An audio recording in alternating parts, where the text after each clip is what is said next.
Pre-fire, I'm gonna die. If I get to the ending of the level of Black Blizzard, I'm gonna die at 90%. Pre-fire. The whole thing. You might wanna leave as well. Come on.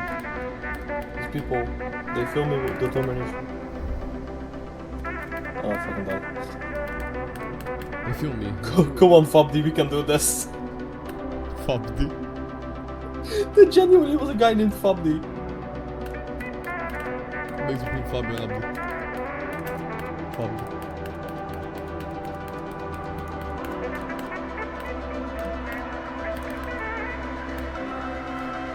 Maybe I think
I beat it!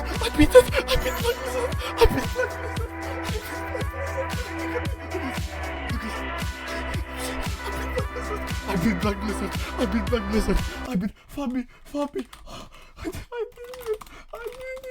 I did it. Ik ben zo blij. Oh nee, please. Please tell me you recorded that shit.